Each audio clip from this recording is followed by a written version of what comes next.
ગીર સોમનાથમાં પ્રાચી તીર્થની સરસ્વતી નદીમાં ઘોડાપૂરની પરિસ્થિતિ સર્જાઈ। આ ચોમાસામાં પ્રથમવાર સરસ્વતી નદીમાં ઘોડાપૂર આવ્યું છે।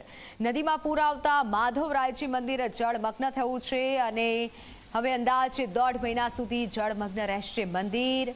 ત્યારે આ દ્રશ્યો આપ જુઓ, ગીર સોમનાથથી જે દ્રશ્યો સામે આવ્યા છે, માધવરાયજી મંદિર જળમગ્ન થયું છે। પ્રાચી તીર્થની સરસ્વતી નદીમાં પણ ઘોડાપૂર આવ્યું છે અને ઘૂંટણસમા પાણીમાંથી પસાર થઈ રહ્યા છે। જે યાત્રાળુઓ છે તે આવી રહ્યા છે અને જે મંદિરના દર્શન કરી રહ્યા છે।